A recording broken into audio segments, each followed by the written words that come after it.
Hello class, welcome to lead school online class. तो आज हम हिंदी इस विषय का अध्ययन करेंगे।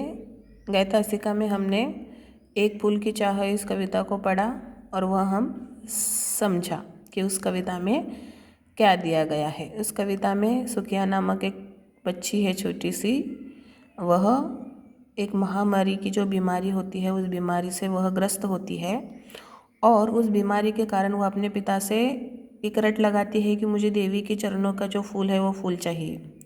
तो पिता क्या करता है, वह अछूत होते हैं, यानी जो निचले दर्जे के जो लोग जिसे कहते वो होते हैं। तो वह मंदिर में जाने उन्हें मना होता है, फिर भी वह क्या करता है, साहस कर वह उस मंदिर में घुस जाता है, पूजा अर्चना करता है, प्रसाद लेता है। जब अभी वह आंगन में ही आता है तो लोग उसे पहचान लेते कि यह अछूत है। फिर उसे लोग बातें सुनाने लगते हैं, ताना मारने लगते हैं। फिर आगे वह देखेंगे हम क्या कहते हैं।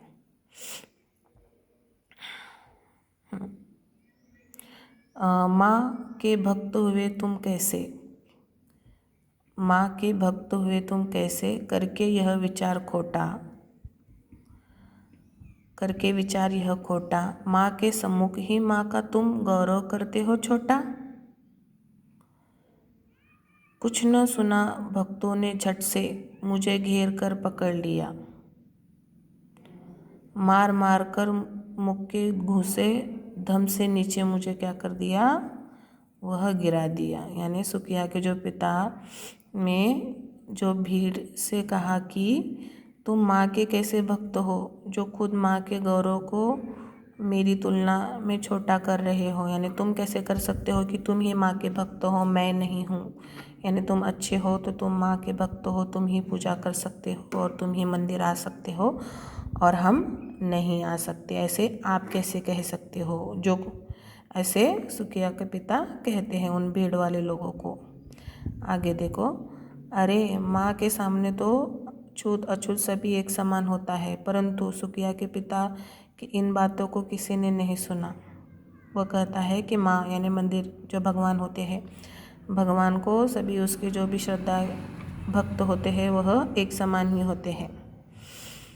परंतु सुकिया के पिता की बात उस भीड़ वाले लोगों ने कोई नहीं सुनता है, किसी ने भी नहीं सुना। और भीड़ ने उसे पकड़कर खूब मारा, सब जने मिलकर उसे सब मारते हैं और मारकर उसे ज़मीन पर गिरा देते हैं। इतना उसे मारते हैं कि तुम हमारे मंदिर में घुसे ही कैसे।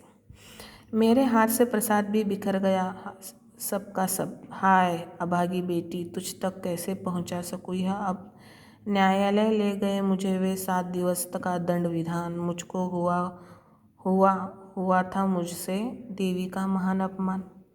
भीड़ के इस तरह सुकिया के पिता को पकड़ के मारने के कारण उसके हाथों में जो प्रसाद था वह प्रसाद क्या होता है, वह ज़मीन पर गिर जाता है, बिखर जाता है, जिससे देवी माँ के चरणों में चढ़ाया हुआ फूल भी था जो सुकिया ने मांगा था।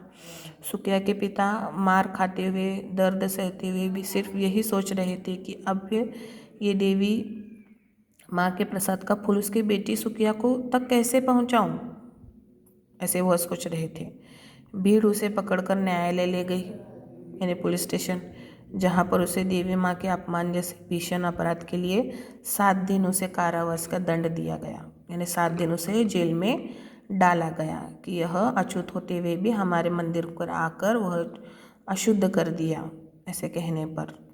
आगे देखो, मैंने स्वीकृत किया दंड, वह शीश झुकाकर चुप ही रह उस असीम अभियोग दोष का क्या उत्तर देता क्या कह। 7 रोज ही रहा जेल में, यहाँ की वहाँ सदियों बीती, अविश्रांत बरसा कर भी आंखें तनिक नहीं सोती। आगे देखो, सुकिया के पिता ने चुपचाप दंड को स्वीकार कर दिया क्योंकि उसका कोई भी नहीं है और उसने घोर पाप किया है, तो उसने स्वीकार कर दिया। उसके पास कहने के लिए कुछ भी नहीं था, उसे पूरे 7 दिन जेल में ही बिताने पड़े, जो उसे 7 सदियों के बराबर प्रतीत हो रहे थे। मानो ऐसा लग रहा था। क्यों?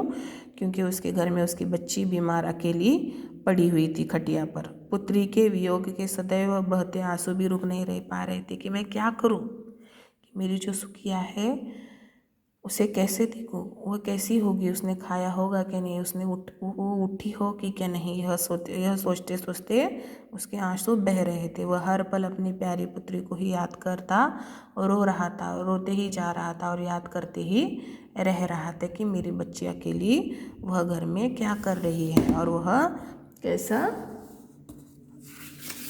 रह रही है।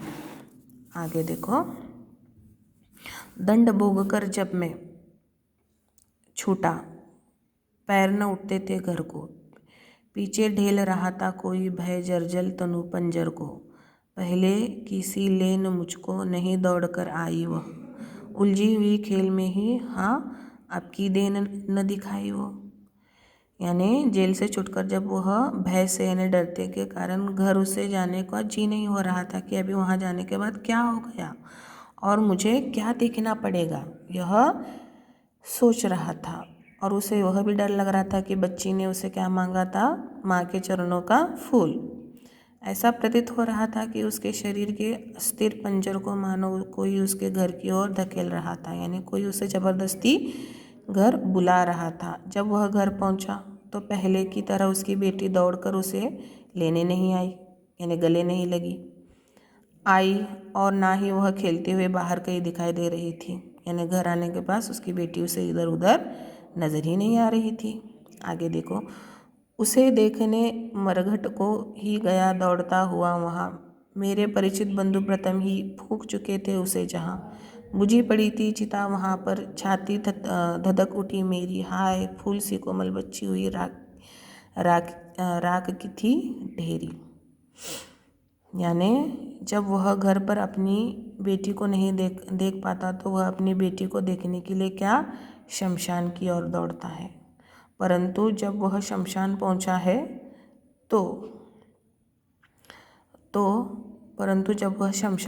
है तो उसके परिचित बंधु से संबंधित पहले ही उसकी पुत्री का अंतिम संस्कार कर चुके होते हैं। यानी किसी के तो पता चलता है कि तेरी बेटी अब इस दुनिया में नहीं रही, तो उसे अभी ही शमशान घाट ले गए हैं। तो वह दौड़ता हुआ, गिरता हुआ, भागता हुआ अपने बेटी के अंतिम दर्शन करने के लिए वह चला जाता है। लेकिन इस जाने से पहले ही उसके जो पहचान वाले होते हैं, वह पहचान वाले ही उसको क्या करते हैं, उसे राख की ढेरी बना देते हैं।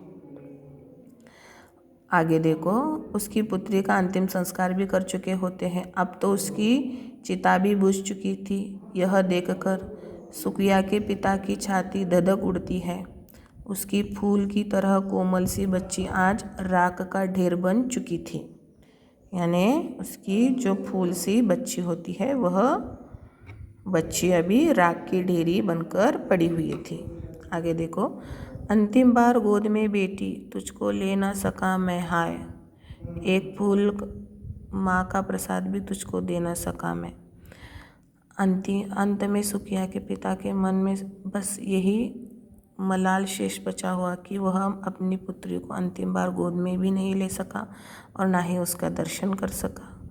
वह इतना अभागा है कि अपनी बेटी की अंतिम इच्छा को भी वह पूरा नहीं कर सका, और जो देवी माँ का जो प्रसाद है वह प्रसाद भी उसे लाकर नहीं दे सका। इतना वह अभागा उसका पिता मानता है। और यह सभी कारण होता है कि जो जाति धर्म होता है, वह जाति धर्म में जो नीच ऊंच की जो दर्जा होता है, उसी कारण यहाँ पर सुकिया की बच्ची आज उसके साथ नहीं रही।